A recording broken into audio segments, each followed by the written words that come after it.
Visakha parliament కూటమి అభ్యర్థిగా గీతం యూనివర్సిటీ అధినేత శ్రీభరత్ను ప్రకటించారు టీడీపీ అధినేత చంద్రబాబు. విశాఖ ఎంవీపీ డబుల్ రోడ్లో పార్టీ కార్యాలయం ప్రారంభించారు. ఎంపీ కాన్స్టిట్యున్సీ పరిధిలో ఉండే 7 నియోజకవర్గాల కూటమి అభ్యర్థులు ఈ కార్యక్రమంలో పాల్గొన్నారు. వైసీపీ ప్రభుత్వం ఏర్పడ్డాక కూల్చివేతలు, కక్ష సాధింపు చర్యలు తప్ప అభివృద్ధి ఏమీ చేయలేదన్నారు. విశాఖ ప్రజలు విజ్ఞులు అని, ఖచ్చితంగా తనను గెలిపిస్తారని అంటున్న శ్రీభరత్తో మా విశాఖ ప్రతినిధి శ్రీనివాస్ ఫేస్ టు ఫేస్. ఎవరైతే గీతం యూనివర్సిటీ శ్రీభరత్ని అయితే కూడా అధిష్టానం అనౌన్స్ చేయడం జరిగింది. అయితే ఈరోజు పార్టీ కార్యాలయం కూడా దిగ్విజయంగా ప్రారంభోత్సవం చేసుకున్నారు. ఆయన మనతోనే ఉన్నారు. ఆయన అడిగి మరింత సమాచారం తెలుసుకున్నాం. సార్, క్యాన్వాసింగ్ స్టార్ట్ చేశారా? ప్రజల నుంచి ఎలాంటి స్పందన వస్తూ ఉంది? గత 5 సంవత్సరాలుగా ఏదన్నా వేరే ప్లాట్ఫామ్స్, ఇందాక ఇంకో మీడియా మిత్రులతో మాట్లాడుతూ చెప్పాను, డైలాగ్ విత్ భరత్ అని 4.5 సంవత్సరాల నుంచి చేస్తున్నాం. యువతతో ఎవరైతే కొత్త ఆలోచనలతో ప్రభుత్వం మీద ఒక ఆలోచన ఉందో వాళ్ళందరితో ఎంగేజ్ చేయడం జరిగింది. రకరకాల పాయింట్స్ వచ్చినాయి. అంతేకాకుండా మా యూనివర్సిటీ ద్వారా మేము సొసైటీతో చాలా ముడిపడి ఉన్నాం. హాస్పిటల్లో ట్రీట్మెంట్ కావాలన్నా చాలామంది మా దగ్గరికి రావడం జరుగుతుంది. విద్య కోసం మా కార్యకర్తలు, విశాఖ వాసులు చాలామంది వాళ్ళ పిల్లలు చదివించడానికి మా దగ్గరికి వస్తారు. సో వాళ్ళ మాటలు వింటూ వచ్చాను, నేను కూడా వాళ్ళతో మాట్లాడుతూ వచ్చాను. వాళ్ళందరికీ ఏంటి అంటే ఇప్పుడు పరిపాలన నచ్చట్లేదు. ఎందుకంటే ఇక్కడ ప్రశాంతంగా ఉండడం వాళ్ళు కోరుతారు. వాళ్ళ పిల్లలకి భవిష్యత్తు ఇక్కడ బాగా ఉండాలని వాళ్ళు కోరుతారు. అభివృద్ధి జరగాలని కోరుతారు. అంతే తప్ప ట్రాఫిక్ వల్ల రోడ్లు ఆపేయడము, కూల్చివేతలు జరగడం అనేది ఎవరు కోరరు. సో ఇవన్నీ చూస్తుంటే మేము వెళ్ళినప్పుడు రెస్పాన్స్ వన్ సైడెడ్గా ఉంది. నేను మార్చి 13 ప్రచారం మొదలుపెట్టాను. ఎలక్షన్ షెడ్యూల్ దాని తర్వాత అనౌన్స్ అయింది. అనౌన్స్ అయిన తర్వాత 50 రోజులు ఎలక్షన్ అయిన తర్వాత మేము కూడా ఇంకా స్ట్రాటజిక్గా పేస్ చేసుకుంటున్నాము ఎట్లా ముందుకెళ్ళాలనేది. వేరే సెక్షన్స్ని కలుస్తున్నాము. ఇక్కడ విశాఖలో ఒక సెక్షన్కి ఇంకో సెక్షన్కి పెద్ద తేడా నాకు కనపడట్లేదు. పేదవాళ్ళ నుంచి అతి ధనికులు అందరూ మాకు తెలుగుదేశం పార్టీ కావాలని అడుగుతున్నారు. బహుశా వేరే ప్రాంతాల్లో ఎట్లా ఉంటుందో చెప్పలేను, కానీ ఇక్కడ మాత్రం చాలా బాగుంది. కూటమి అభ్యర్థులు జనసేన నుంచి సౌత్ అండ్ బీజేపీ నుంచి నార్త్ కూడా పోటీ చేస్తున్నాము. సో ఈ 7 టీమ్గా ముందుకెళ్తాము అండ్ ఈ విశాఖ నగరాన్ని కాపాడుకుంటాము, అభివృద్ధి పదంలో నడుపుతాం. ఏదైతే ఇక్కడ ప్రాపర్టీసే తాకట్టు పెట్టడం కానీ, ఇక్కడ ఆస్తులే అన్యాక్రాంతం కావడం కానీ జరిగింది, అవన్నీ కూడా రానున్న ఎలక్షన్స్లో మీకు ఏదైనా హెల్ప్ చేసే ఛాన్స్ ఉంటాయా?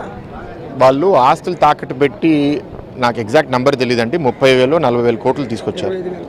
ఆ డబ్బులు వాళ్ళు ఇక్కడ అభివృద్ధి కోసం 1 రూపాయి ఖర్చు పెట్టలే, ఎక్కడికో తీసుకెళ్ళిపోయారు. ఇక్కడ ఈ జీవీఎంసీ కార్పొరేషన్ నుంచి వచ్చిన డబ్బులు కూడా మేము పెట్టిన స్కీమ్ని దుర్వినియోగం ఎట్లా చేయాలో అందరికీ చూపించారు.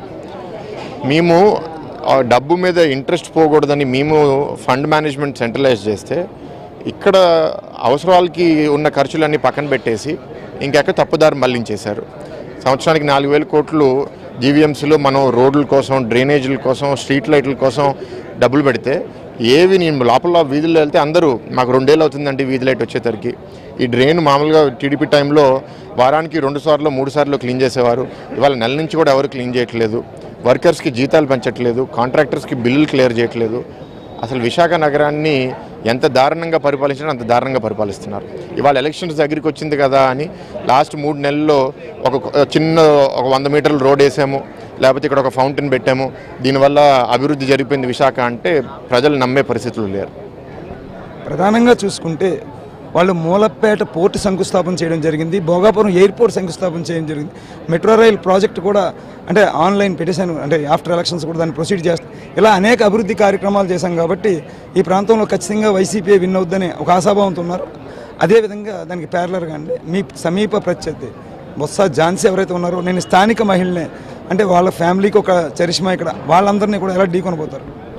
అంటే ఫస్ట్ మీరు శంకుస్థాపన గురించి వచ్చేసరికి అదానీ సోలార్ ప్లాంట్ మేము ఇక్కడ 2014 నుంచి 19 మధ్యలో మేము శంకుస్థాపన చేసాం. మళ్ళీ వచ్చి దానికి 2వ చేశారు. మేము ఎయిర్పోర్ట్కి శంకుస్థాపన చేసాం, దానికి వచ్చి మళ్ళీ 2వ చేశారు. వీళ్ళు 2వ చేయడం చాలా బాగా చేస్తున్నారు. కట్టి చూపించడం, ప్రారంభించడం మాత్రం ఏమీ చూపించట్లేదు.